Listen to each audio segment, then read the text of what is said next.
બિલાડાને અને કૂતરાને ભેગા ન કરાય. નેતાઓ ક્યારે એક નથી થતા સમાજના નામે. જ્યારે પણ કોઈ દલિત અત્યાચારની વાત આવે તો બોલતો ચહેરો એક જિગ્નેશ મેવાણી જ દેખાય. દુઃખ સાથે કહેવું પડે છે કે દલિત સમાજમાં અત્યારે એક પણ એવો નેતા નથી, એક પણ એવો ધારાસભ્ય નથી પોતાની વોટ બેંકથી એ જીતતો હોય. અનામત છે એનો લાભ લઈને દલિત સમાજના જે અધિકારીઓ બને છે એ પછી દલિત સમાજના કામ નથી આવતા. ડંકાની ચોટ ઉપર કહે છે કે ભાઈ અમે જ્યાંથી લડશું, જે પાર્ટીમાંથી લડશું, જે વિધાનસભામાંથી લડશું, અમે જીતશું. એટલા માટે એની સામે સરકાર ઝૂકે છે. આ માટે કોઈ એવા નેતા નથી બનતા કે જે ડંકાની ચોટ ઉપર કહી શકે કે હું મારા સમાજના બળ ઉપર જીતીને આવ્યો છું. અનુસૂચિત જાતિની સીટ જે છે એ પાર્ટીના સપોર્ટ વગર અથવા તો કોઈ મોટી તાકાત વગર જીતવી અશક્ય છે. રિઝર્વેશન હોવા છતાં રિઝર્વેશન છે જ નહીં. આ જે રિઝર્વેશન અત્યારે ચાલી રહ્યું છે એ રિઝર્વેશનના સખત વિરોધી છે. ભલે સગા બાપ ઉપર અત્યાચાર થતો હશે તો આવા નેતાઓ જે છે જે પાર્ટીના બલબૂતા ઉપર ચાલે છે એ ક્યારેય નહીં બોલે. દલિત અને આદિવાસી સમાજે એક થવા માટે અત્યાચારોની રાહ જોવાની કે છેલ્લા 10 વર્ષમાં આપણી સામે કયો નેતા જે પોતાના સંઘર્ષના પેલા પગ ઉપર ઊભો થઈને આવ્યો હોય કે આ સમાજ જે વર્ષોથી 5000 વર્ષ પહેલાથી જે દબાયેલો, કચડાયેલો અને પછાત હતો એ પાછો પછાતનો પછાત જ રહેવાનો છે. ખાલી ધોતિયું પહેરતો તો એના બદલે પેન્ટ શર્ટ પહેરીને પછાત રહેશે. અનુસૂચિત જાતિના જે ધારાસભ્યો છે ને એ ખાલી મંજીરા વગાડવાવાળા વિધાનસભામાં ભેગા થાય. માત્ર મંત્રી બનવાથી કે ધારાસભ્ય બનવાથી કે પછી સીએમ બનવાથી કે પીએમ બનવાથી એ સમાજનો ઉદ્ધાર નથી થતો. જે અછૂતપણું છે એ નાબૂદ થાય છે. જાતિવાદના મૂળ હજારો વર્ષ જૂના હોય તો તમને એમ લાગે કે 80 વર્ષમાં નીકળી શકે. જાતિવાદ રહેવાનો પણ સ્વરૂપ બદલશે. આખું જંગલેશ્વર સાફ કરવાનું છે, બરોબર, કોર્ટનો સ્ટે આવ્યો 3 મહિના સુધી કાંઈ નહીં થાય ને પેલા વૈકલ્પિક વ્યવસ્થા આપો તો બીજું જંગલેશ્વર સાફ કરી નાખ્યું. થઈ ગયું. એટલે મોટામાં પેલા પ્રયોગ કર્યો, લોકોનો વિરોધ થયો એટલે નાનું કરી નાખ્યું. ચૂંટણી આવશે એટલે ચવાણું ને દારૂ ને મારા જ્ઞાતિનો વ્યક્તિ છે અને મારી પાર્ટીનો વ્યક્તિ છે ને બસ એમ જ મત આપવાનું, મજા કરવાની.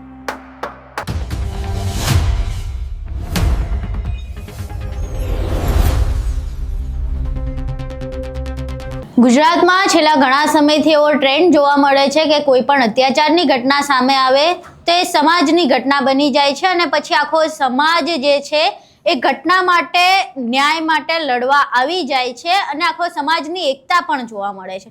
પરંતુ ગુજરાતમાં દરેક સમાજમાં એકતા નથી જોવા મળતી, ખાસ કરીને દલિત અને આદિવાસી સમાજમાં જેમના ઉપર સૌથી વધુ અત્યાચાર થાય છે. આપણે નવનીત બાલદિયાના કેસથી લઈને અત્યાર સુધીના જે પણ વસ્તુઓ જોઈએ તો નવનીત બાલદિયાના કેસમાં પણ આપણે જોયું હતું કે નવનીત બાલદિયા પર હુમલો કરવામાં આવ્યો તો તમામ કોળી જે નેતાઓ હતા એક થઈ ગયા હતા. આ સિવાય ઠાકોરોની એકતાનું આપણે ઉદાહરણ જોયેલું છે કે કેવી રીતે મહાસંમેલન હોય કે દારૂબંધીની વાત હોય, તમામમાં ઠાકોરો એક જોવા મળે છે. એ જ્યારે મંચ ઉપર હોય ત્યારે કોંગ્રેસ, ભાજપ કે કોઈ પણ પાર્ટી કે આગેવાનો બધું જ ભૂલી જાય છે, પોતાના મતભેદ ભૂલી જાય છે ને એક મંચ ઉપર જોવા મળે છે.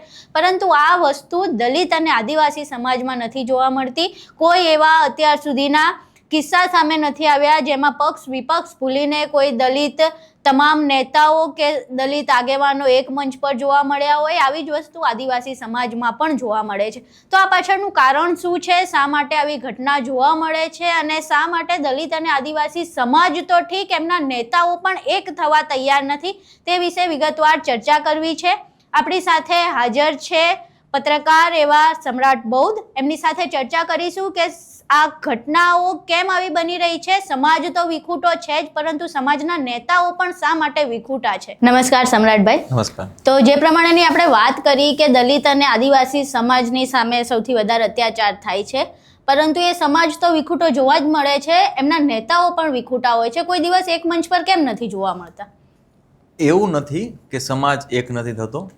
ઘણા બધા ભૂતકાળમાં એવા આંદોલનો થઈ ગયા કે જ્યાં સમાજ, દલિત સમાજ વાત કરીએ આપણે, કે ત્યાં એક થઈને અને સિસ્ટમ સામે લડ્યો છે. એનું એક ઉદાહરણ ઉનાકાંડ હતું કે ઉનાકાંડના પડઘા આખા સમગ્ર દેશમાં પડ્યા હતા અને ગુજરાત ભડકે ભર્યું હતું એવું કહી શકાય.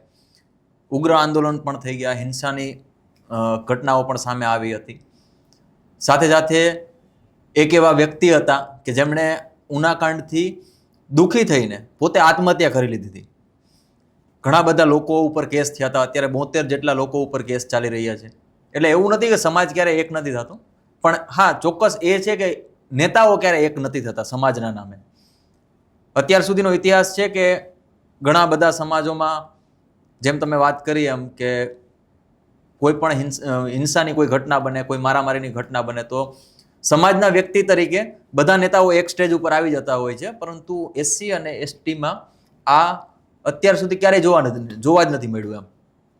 જી, હવે આપણે વાત કરીએ કે એવી ઘટનાઓ, તો સુરેન્દ્રનગરમાં થાનગઢ હત્યાકાંડ થયો હતો, ઉનાકાંડની આપણે વાત કરી, આદિવાસી સમાજમાં પાડલિયાની ઘટના જેમાં પોલીસ દ્વારા ગોળીબાર કરવામાં આવ્યો હતો. તમામ ઘટના આપણે જોઈએ તો થાનગઢ અને ઉનાકાંડમાં લડતો ચહેરો જિગ્નેશ મેવાણી એક. અત્યારે આપણી પાસે વિધાનસભામાં 13 રિઝર્વ બેઠક છે એસસી કેટેગરીની, બરાબર, પણ જ્યારે પણ કોઈ દલિત અત્યાચારની વાત આવે તો બોલતો ચહેરો એક જિગ્નેશ મેવાણી જ દેખાય, બીજા બાર ક્યાંય દેખાતા નથી. ના વિધાનસભામાં એમનો અવાજ ઉઠાવતા હોય એવું જોવા મળે છે. ચલો એ તો જોઈએ કે કદાચ ભાજપવાળા ના બોલે પોતાની સરકાર સામે, પણ કોંગ્રેસના પણ બીજા જે દલિત સમાજના નેતાઓ છે એ પણ નથી દેખાતા ક્યાંય. એટલે કોઈ પણ નેતા હોય ને એની પોતાની પકડ હોય છે સમાજ ઉપર, એના લોકો ઉપર, આસપાસના વિસ્તાર ઉપર. દુઃખ સાથે કહેવું પડે છે કે દલિત સમાજમાં અત્યારે એક પણ એવો નેતા નથી, એક પણ એવો ધારાસભ્ય નથી કે જે પોતાના પગે પોતાની વોટ બેંકથી એ જીતતો હોય. દર વખતે કોઈને કોઈ પાર્ટી આવે છે, તેને ટિકિટ આપે છે ને તે જીતી જાય છે. છેલ્લા 30 વર્ષથી ભાજપનું શાસન છે એ દરમિયાન બહુ ઓછા લોકો દલિત સમાજમાંથી આવતા હોય અને કોંગ્રેસમાંથી જીતા હોય. પરંતુ ભાજપની ખાસ વાત એ છે કે એ ચહેરાઓ બદલાવી નાખે છે તો એને સમાજથી કે સીટથી કાંઈ ફરક પડતો નથી, સીટ એને મળે જ છે. એટલા માટે કે આ જે નેતાઓ છે પોતાના પગ ઉપર ઊભા થઈ શક્યા નથી. એ પછી ગુજરાતના કોઈ પણ ધારાસભ્ય હોય, એસસી સમાજમાંથી આવતા હોય. આ જ વસ્તુ એસટી સમાજમાં પણ જોવા મળે છે. એસટી સમાજમાં પણ જે તે ધારાસભ્યો છે એ પોતાના સંઘર્ષથી ઊભા થઈ, જેમ કે વાત કરી કે ભાઈ જિગ્નેશ મેવાણી છે તો પોતાના સંઘર્ષથી, ઉનાકાંડથી એક મોટો ચહેરો ઊભો થયો અને પછી ધારાસભ્ય બન્યો. આ જ રીતના ચૈતર વસાવા પણ પોતાનો ચહેરો ઊભો કરી અને પછી ધારાસભ્ય બન્યા. તો આવા નેતાઓ બહુ ઓછા છે ગુજરાતમાં અને સંઘર્ષ કરી શકે એવા બહુ ઓછા નેતા છે, જેના કારણે સમાજ એક નથી થતો. અને વાત રહી બીજા સમાજમાં કે ઠાકોર સમાજની વાત હોય કે પછી નવનીત બાલદિયાની વાત હોય કે ભાઈ ત્યારે કોળી સમાજ એક થઈ ગયો હતો, તો ત્યાં હીરા સોલંકી જેવા, પરસોત્તમ સોલંકી જેવા ઘણા બધા એવા નેતાઓ છે જે પોતાના બલબૂતા ઉપર ઊભા થઈ અને ડંકાની ચોટ ઉપર કહે છે કે ભાઈ અમે જ્યાંથી લડશું, જે પાર્ટીમાંથી લડશું, જે વિધાનસભામાંથી લડશું, અમે જીતશું. એટલા માટે એની સામે સરકાર ઝૂકે છે. અને આ નેતાઓ જે એસસી એસટીના જે નેતાઓ છે એના સામે એટલા માટે નથી ઝૂકતી કારણ કે એના ઉપર પેલું છે જ નહીં કે ભાઈ આ કેસે તો કે આ પાર્ટીની મારે જરૂર જ નથી, અમે ગમે ત્યાંથી લડી લેશું. આવું કોઈનું ગજું જ નથી. એટલા માટે નેતાઓ એક મંચ ઉપર નથી આવતા.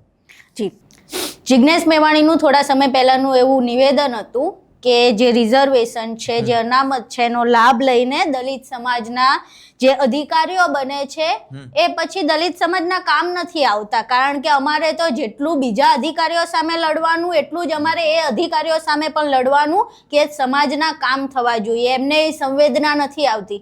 તો જે રિઝર્વેશન અધિકારીઓમાં જિગ્નેશ મેવાણી વાત કરે છે એ જ રિઝર્વેશન નેતાઓમાં પણ છે, વિધાનસભામાં પણ છે. તો ત્યાં એ મુદ્દો નથી ઉઠતો કે તમે તમારા સમાજનું વર્ચસ્વ વિધાનસભામાં જે પહોંચાડવું જોઈએ એ નથી પહોંચાડતા. જે વ્યક્તિ પોતાના પગ ઉપર ઊભો થઈ પોતે ચૂંટણી લડી અને જો વિધાનસભામાં ગયો હોય કે કોઈ પણ સ્ટેજ ઉપર ગયો હોય ને તો એને એવું લાગે કે ભાઈ હું મારી રીતના ચૂંટણી લડ્યો છું અને મારી રીતના જીતો છું. એટલા માટે કોઈ પણ પાર્ટી હોય, પોતાની પાર્ટી હોય કે સામેની પાર્ટી હોય, એને ડંકાની ચોટ ઉપર પ્રશ્ન કરી શકે.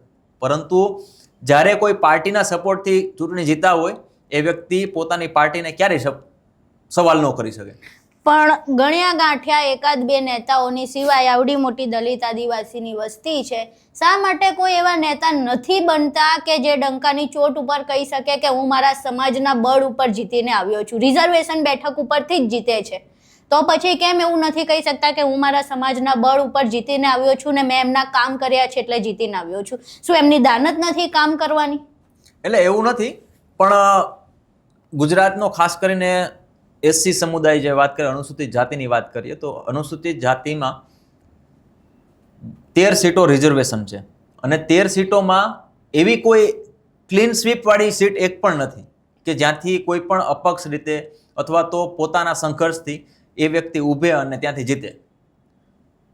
2017ની વાત કરીએ તો વડગામનો જ્યારે જિજ્ઞેશ મેવાણી ઉનાકાંડ થયો હતો, એ પછી જિજ્ઞેશ મેવાણીનું નામ આગળ આવ્યું, દલિત નેતા તરીકે નામ આગળ આવ્યું. તેમ છતાં જિજ્ઞેશ મેવાણીને જીતવા માટે કોંગ્રેસનો સહારો લેવો પડ્યો. જો જિજ્ઞેશ મેવાણી કોંગ્રેસનો સહારો ન લે તો એ અપક્ષથી પણ ચૂંટણી હારી જાય. એટલો મોટો જુવાળ હોવા છતાં પણ જિજ્ઞેશ મેવાણીને કોંગ્રેસનો સપોર્ટ લેવો પડ્યો. એટલે પાર્ટીનો સપોર્ટ જરૂરી છે. તો જ આ રીતના જે ગુજરાતની વાત કરીએ, ગુજરાતના સંદર્ભમાં તો અનુસૂચિત જાતિની સીટ જે છે એ પાર્ટીના સપોર્ટ વગર અથવા તો કોઈ મોટી તાકાત વગર જીતવી અશક્ય છે.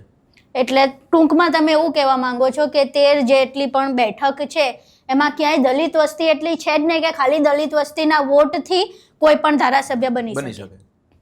તો પછી હવે આમાં તો દલિત વસ્તીના કે આદિવાસી વસ્તીના ખાલી એમના મતથી જો ધારાસભ્ય ન બની શકાતું હોય તો પછી એમના મુદ્દા તો ઉપર જવાના જ નથી. તો પછી આમાં તો પાછું સરવાળે બધું સરખું જ થઈ ગયું. રિઝર્વેશન હોવા છતાં રિઝર્વેશન છે જ નહીં. તો પછી એ જ મહત્વનો મુદ્દો છે કે રિઝર્વેશન માત્ર ને માત્ર દેખાવનું છે. ઘણી વખત રિઝર્વેશનનો ખોટો મતલબ કાઢવામાં આવતો હોય છે, એનો વિરોધ ખોટો કરવામાં આવતો હોય છે. પરંતુ જે બુદ્ધિજીવીઓ છે એ આ જે રિઝર્વેશન અત્યારે ચાલી રહ્યું છે એ રિઝર્વેશનના સખત વિરોધી છે કે કોઈ પણ પાર્ટી પોતાના પપેટ ત્યાં મૂકી દે છે અને રિઝર્વેશનના નામે એને ચૂંટીને વિધાનસભામાં મોકલે છે. પરંતુ જ્યારે સમાજ માટે કામ કરવાની વાત આવે છે ત્યારે સમાજ માટે એ લોકો પ્રશ્ન પણ ઉઠાવતા નથી, એને ખબર પણ નથી હોતી. ભાનુબેન બાબરિયા પૂર્વ મંત્રી છે કે રાજકોટના રહેવાસી છે, ત્યાં ભાવેશની હત્યા કરવામાં આવે છે વાણવીની, અને ભાવેશ વાણવીની હત્યા કરવા છતાંય દલિત સમાજના અનેક નેતાઓ લોકો રસ્તા ઉપર ઉતરે છે. રાતે 12-1 વાગે રસ્તા ઉપર ઉતરે છે, પોલીસ લાઠીચાર્જ કરે છે આગેવાનો ઉપર. એમ છતાંય પૂર્વ મંત્રી હોવા છતાં અને એસસીની સીટ ઉપરથી ચૂંટાયેલા હોવા છતાં પણ એક શબ્દ બોલતા નથી. એનું કારણ એવું છે કે જે પોતાની પાર્ટીની જ સત્તા છે અને પોતાની પાર્ટી લાઇનથી ક્યારેય બહાર નહીં જાય. ભલે સગા બાપ ઉપર અત્યાચાર થતો હશે તો આવા નેતાઓ જે છે જે પાર્ટીના બલબૂતા ઉપર ચાલે છે એ ક્યારેય નહીં બોલે. તો એટલે આપણે ભવિષ્યમાં એવું ચિત્ર અનુમાન પણ નહીં કરી શકીએ કે દલિત અને આદિવાસીના જે નેતાઓ છે પક્ષ વિપક્ષ ભૂલીને એક મંચ પર ઊભા રહેશે? નજીકના સમયમાં તો આવું મને નથી લાગતું કે આ બધા નેતાઓ એક થાય અને એક મંચ ઉપર આવે. અને કદાચ ને આવી જશે તો એ મંચ કદાચ ને એનું છેલ્લું મંચ હશે. અથવા તો ઘણા મતલબ સમાજના આગેવાનો પણ એવું વિચાર છે કે આ લોકોને ક્યારેય બિલાડા અને કૂતરાને ભેગા ન કરાય. તો જો નેતાઓ ભેગા નહીં થાય તો સમાજ એક ક્યારે થશે ને કેવી રીતે થશે? કારણ કે પછી સમાજ જે આવી રીતે અત્યાચારો થશે તે એ પૂરતો ભેગો થશે, આંદોલનો કરશે અને પછી પાછો વિખૂટો પડી જશે. પાછો કોઈ અત્યાચાર થશે, આંદોલન થશે, પાછું ભેગું થશે. તો શું આ દલિત અને આદિવાસી સમાજે એક થવા માટે અત્યાચારોની રાહ જોવાની કે કોઈ આવીને એમના પર અત્યાચાર ગુજારે, પછી એમની અંતર આત્મા જાગે, પછી આંદોલનો કરે, નેતાઓ આવે? અને નેતાઓ તો આવતા જ નથી. એકાદ ગણ્યા ગાંઠિયા નેતાઓ છે, એના સિવાય એમને સપોર્ટ બી નથી મળતો. એટલે એમાં એવું છે કે તમને શું લાગે છેલ્લા 10 વર્ષમાં આપણી સામે કયો નેતા જે પોતાના સંઘર્ષના પેલા પગ ઉપર ઊભો થઈને આવ્યો હોય? એકેય છે? નથી. આપણે 3 નેતાને ગણીએ. હાર્દિક પટેલ, 4 નેતા આમ તો, હાર્દિક પટેલ, અલ્પેશ ઠાકોર, ગોપાલ ઇટાલિયા અને જિજ્ઞેશ મેવાણી. આ 4 નેતાઓ કે જે પોતાના સંઘર્ષથી આંદોલન કરીને નેતા સુધી આવ્યા હોય. આ સિવાયના 2-4 લોકો છે, યુવરાજસિંહ છે, બીજા 2-4 લોકો છે, પણ એનું સ્થાન ક્યાં અત્યારે? એટલે અલ્ટિમેટ તો એવું થાય કે ભાઈ પાર્ટીમાં હોય ને તો પાર્ટી લાઇનથી તમે બહાર ન જઈ શકો. કોઈ પણ નેતા હોય, બરોબર, પાર્ટી લાઇનને તમારે રાખવી જ પડે અને કોઈ પણ નિવેદનો આપતા પહેલા તમારે પાર્ટીને પૂછવું પડે, બરોબર. જિજ્ઞેશ મેવાણી એટલા માટે ફાવી ગયા છે તે ટાઈમે કેમ કે પાર્ટીમાં હતા નહીં અને અપક્ષ હતા નહીં. એ ટાઈમે કોંગ્રેસને જરૂર હતી કેમ કે એ વર્ષમાં બે વર્ષમાં 15-16માં ઠાકોર આંદોલન, પાટીદાર આંદોલન અને દલિત આંદોલન, 3 આંદોલનો ભેગા થયા હતા અને લોકો ભાજપને પાડી દેવાના મૂડમાં હતા. એટલા માટે આ લોકોને ત્રણેય નેતાઓને સાથે રાખવાની ફરજ પડી કોંગ્રેસને. એમ છતાંય ન જીતા એ બીજા નંબરની વસ્તુ છે.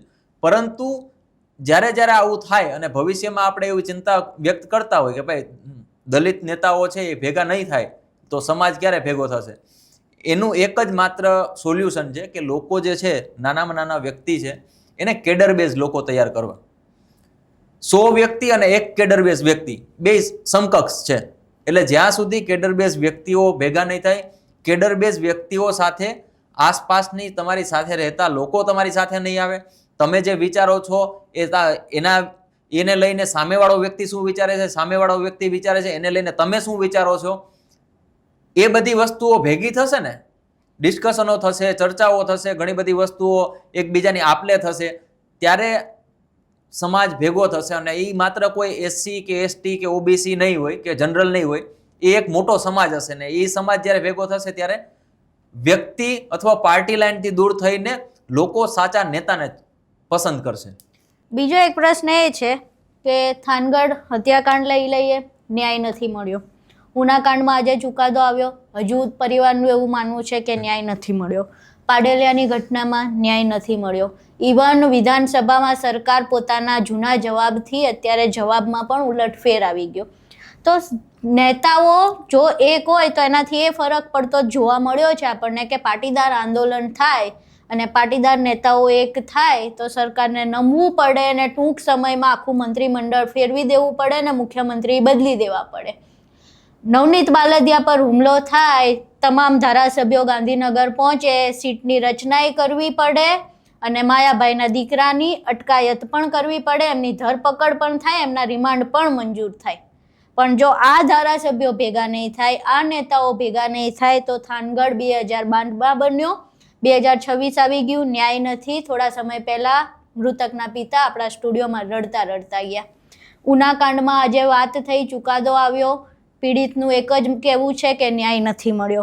પાડલિયાની ઘટનામાં પણ ન્યાય નથી મળ્યો. તો નેતાઓ એક જ નહીં થાય, સરકાર ઉપર પ્રેશર જ નહીં બનાવે તો પછી આ સમાજ જે વર્ષોથી 5000 વર્ષ પહેલાથી જે દબાયેલો, કચડાયેલો ને પછાત હતો એ પાછો પછાતનું પછાત જ રહેવાનો છે. ખાલી ધોતિયું પહેરતો તો એના બદલે પેન્ટ શર્ટ પહેરીને પછાત રહેશે. આપણા ધારાસભ્યો જે કહી શકે ને ભાઈ, અનુસૂચિત જાતિના જે ધારાસભ્યો છે ને એ ખાલી મંજીરા વગાડવાવાળા વિધાનસભામાં ભેગા થાય છે. અને આદિવાસી સમાજમાં પણ આ જ વસ્તુ છે.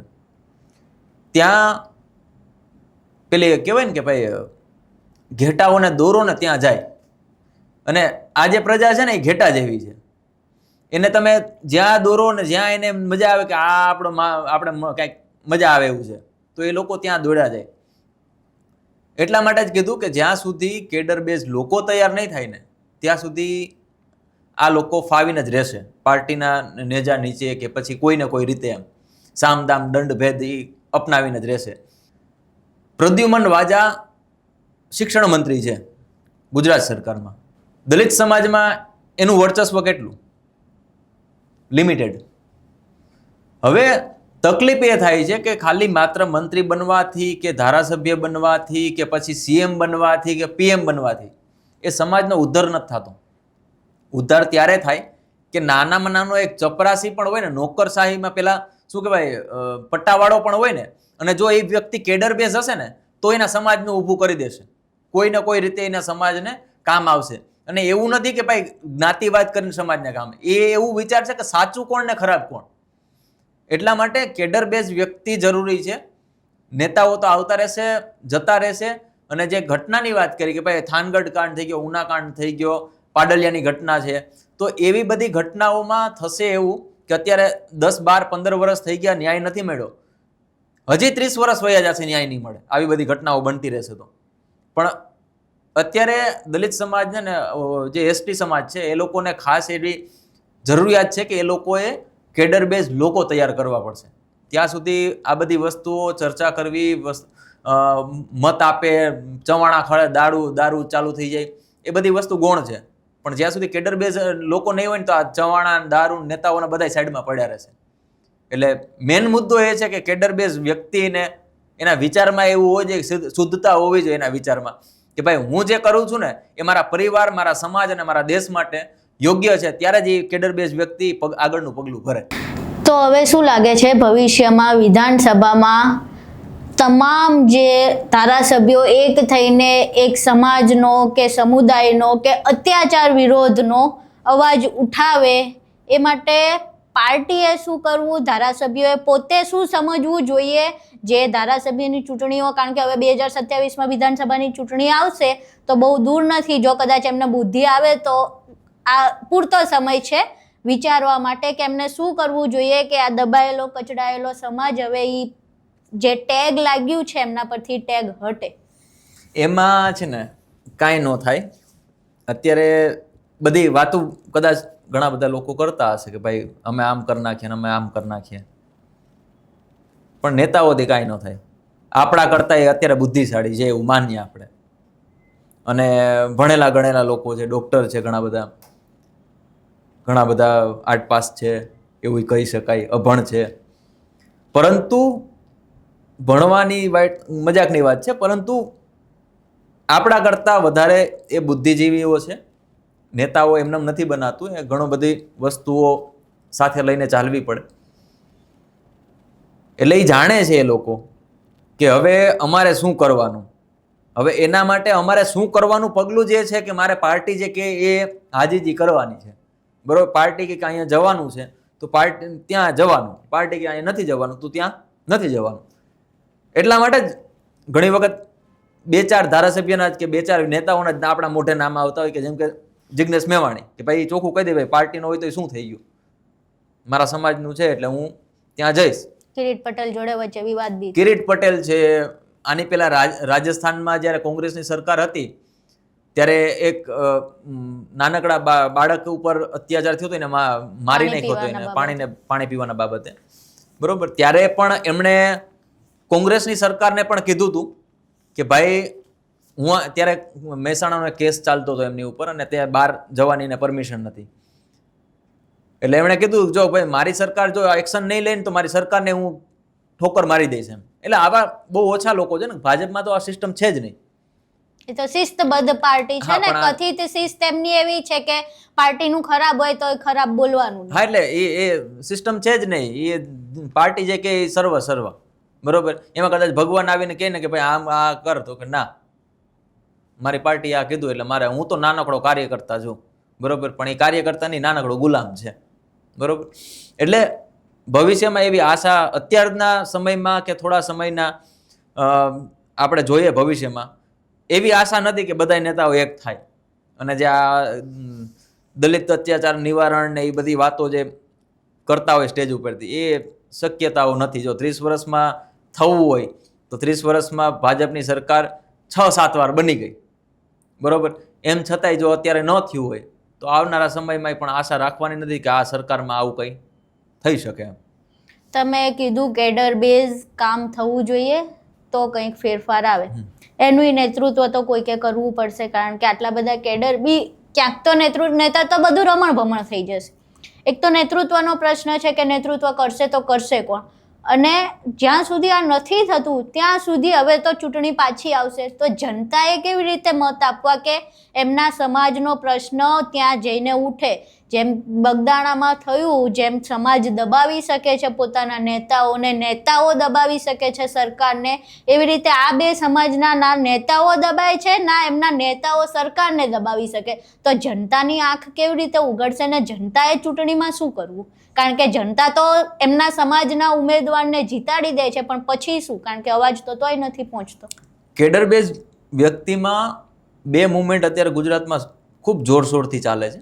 દેખાતી નથી પણ 2 મુવમેન્ટ એવી ચાલે છે કે ત્યાં કહી શકાય કે ફેક્ટરી ચાલે છે કે ત્યાંથી કેડર બેઝ લોકો ધીમે ધીમે નીકળે છે.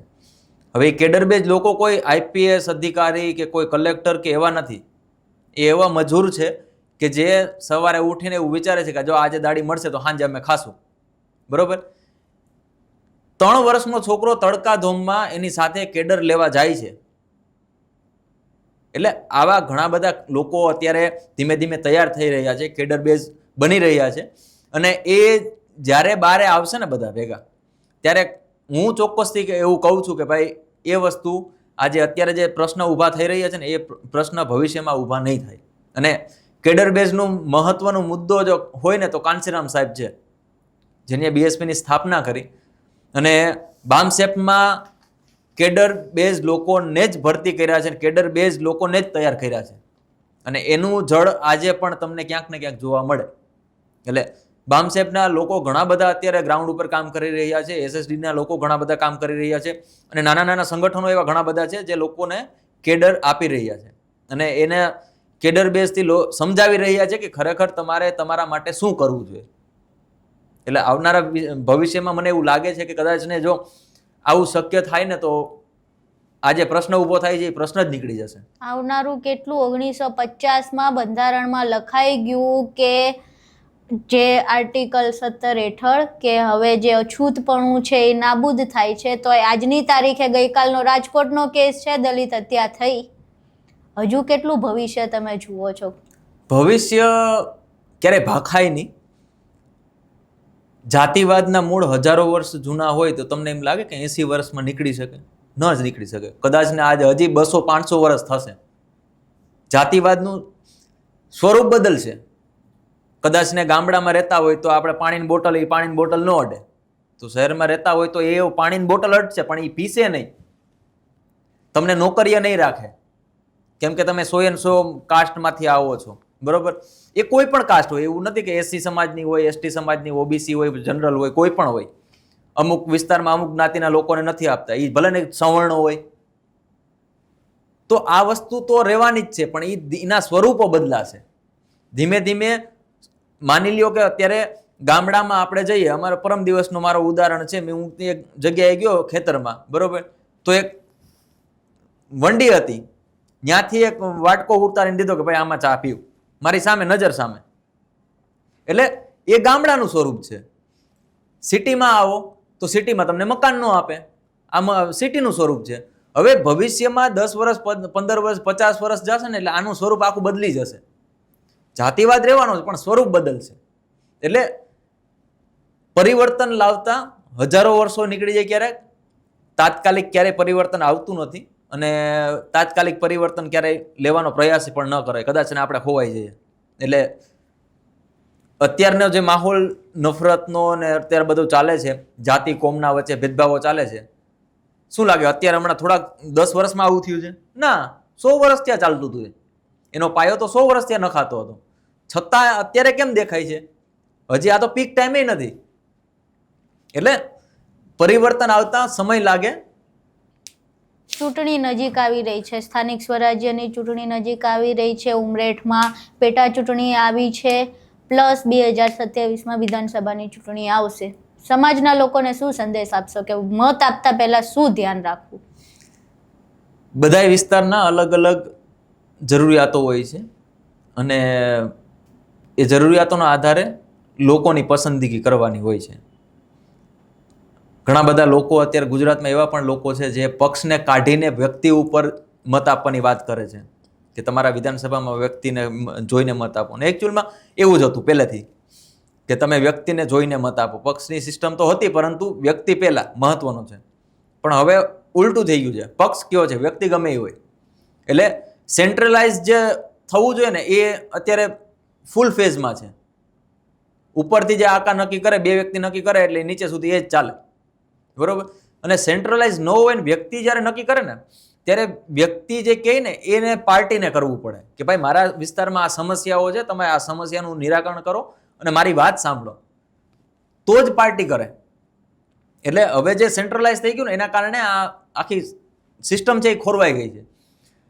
લોકોને મારે ખાલી એટલી જ અપીલ છે કે તમારા જિલ્લો હોય, તાલુકો હોય, તમારો વિસ્તાર હોય, ત્યાં શું જરૂરિયાતો છે, તમને શું સમસ્યાઓ સેવી રહ્યા છો, એને લઈને જ તમારે મત આપવો જોઈએ. વ્યક્તિ કેવો છે, એની પાછળના કારણો શું છે, તમે શા માટે એ વ્યક્તિને મત આપવા માંગો છો, તમારા પરિવારના લોકોને સમજાવો કે શા માટે તમે વ્યક્તિને મત આપવા માંગો છો. અને આ બધી વસ્તુઓ જ્યારે ભેગી થશે ત્યારે જ ખરેખરનું એક લોકતંત્ર કહેવાશે.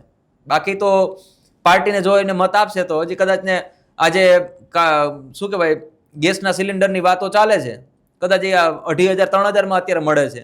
સરકાર ભલે ના પાડતી હોય, 2,500-3,000માં મળે છે બ્લેકમાં લેવા જાય તો, એ બાટલો કદાચ ને 10,000માં મળશે.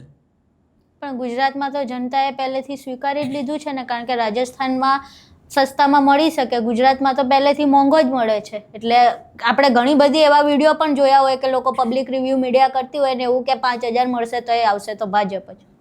ગુજરાતમાં સિસ્ટમ એવી છે, એક ઉદાહરણ છે કે આપણે કદાચ સાંભળ્યું જ હશે કે ભાઈ એક પાણીનો કટોરો હતો, એ પાણીનો કટોરો આગ ઉપર રાખ્યો, બરોબર. એટલે એ આગ જ્યારે પ્રગટાવવાની હતી ને ગેસના ચૂલા ઉપર, તો એમાં ડેટકોને મૂકી દીધો, બરોબર.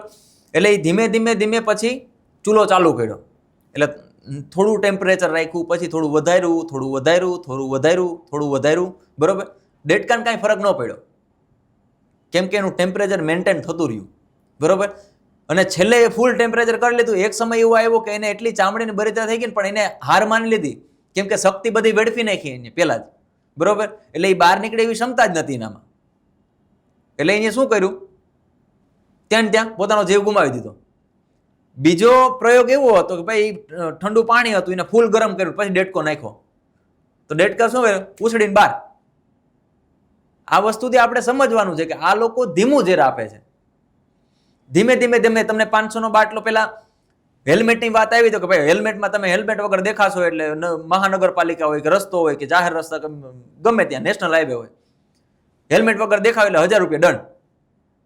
આજનો વ્યક્તિ 1,000 રૂપિયા દંડ દઈ શકે એવી કેપેસિટી નથી એની, બરોબર. 30,000 કોઈનો પગાર નથી સરેરાશ જોવા જઈએ તો.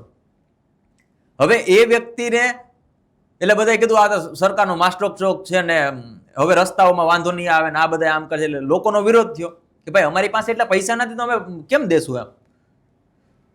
લોકોનો વિરોધ થયો એટલે સરકારને તકલીફ થઈ. વિજય રૂપાણીની સરકાર હતી, એમને તકલીફ થઈ કે હવે આપણું ભેગું નહીં થાય, બહુ બધો વિરોધ થાય. ને ખાસ કરીને વિજય રૂપાણીના ગામમાં રાજકોટમાં લોકો રસ્તા ઉપર ઉતરી આવ્યા. એટલે એણે એવું કર્યું કે હવે આપણે એક કામ કરીએ, પેલા 100, 150 રૂપિયા, 200 રૂપિયા દંડ હતો, પછી 1,000 કર્યો, હવે આપણે 500 કરી નાખીએ. એટલે 500 કર્યો એટલે બધા મીડિયાવાળા મોટી રાહત આપી, મોટી રાહત આપી. પણ પેલા 200 રૂપિયા જ હતો, 300 વધ્યા એ ના દેખાણા, એ નો દેખાણા. એટલે ગુજરાતની જનતા આ બાબતે ટેવાયેલી છે કે એને તમે પેલા એક સાથે બધું મોટું બધું આપી દો, બરોબર. પછી એમ હોબાળો કરે, પ્રયોગશાળા જ કહેવાય છે ગુજરાત એટલે પ્રયોગશાળા, બરોબર. મોટું બધું આપી દો, પછી ના પાડે, બરોબર, તો આપણે એને થોડુંક રાહત આપી દો. એટલે એને મજા આવી કે ઓ સરકાર રાહત આપી. જંગલેશ્વર વખતે એ જ થયું, આખું જંગલેશ્વર સાફ કરવાનું છે, બરોબર. કોર્ટનો સ્ટે આવ્યો કે 3 મહિના સુધી કાંઈ નહીં થાય ને પેલા વૈકલ્પિક વ્યવસ્થા આપો, તો બીજું જંગલેશ્વર સાફ કરી નાખ્યું, થઈ ગયું. એટલે મોટામાં પેલા પ્રયોગ કર્યો, લોકોનો વિરોધ થયો એટલે નાનું કરી નાખ્યું.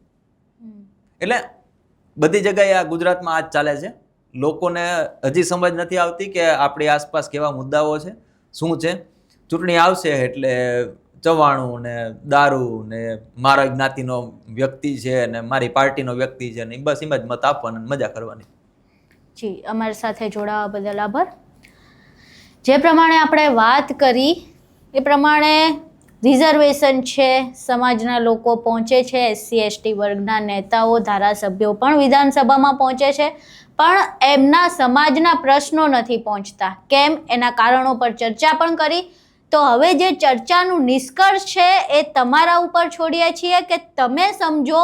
ચૂંટણી નજીક આવી રહી છે, સ્થાનિક સ્વરાજ્યની અને પાછળ વિધાનસભાની પણ.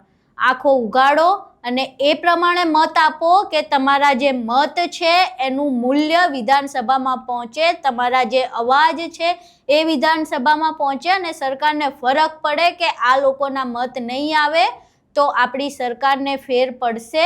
અને તમારા અત્યાચાર જ્યારે તમારા પર થતા હોય ને ત્યારે સરકાર પર દબાણ પડી શકે એવા નેતાઓ પસંદ કરજો. હવે પાર્ટીના થપ્પા માર્યા કરતાં વ્યક્તિને મહત્વ આપજો અને એ વ્યક્તિની વિચારધારા શું છે, એ તમારા માટે શું કામ કરી શકે છે અને શું તમારા અત્યાચારની સાથે એ ઊભા રહી શકે છે જ્યારે તમારા પર અત્યાચાર થાય છે ત્યારે, કે એ માણસ, એ નેતા જેને તમે પસંદ કર્યા છે તમારા પડખે પણ ઊભા રહે છે કે પછી આંખ આડા કાન કરીને બેસી જાય છે ને ફક્ત વિધાનસભામાં જઈને પગાર લે છે ને પછી આખી જિંદગી પેન્શન રડે છે. તમારે વિચારવાનું છે. અમે તો ચર્ચા કરી, ચર્ચા પરથી નિષ્કર્ષ જે કાઢવાનો છે એ તમારા ઉપર મૂકીએ છીએ. તમને આ સમગ્ર વાતચીત કેવી લાગી? સમગ્ર વાતચીત પરથી તમે શું તારણ કાઢ્યું? તમારા મંતવ્યો અમને કોમેન્ટ બોક્સમાં જરૂર જણાવજો. વિડીયો પસંદ આવ્યો હોય તો વિડીયોને લાઇક કરજો, શેર કરજો અને ચેનલને સબસ્ક્રાઇબ કરવાનું ભૂલશો નહીં. નમસ્કાર.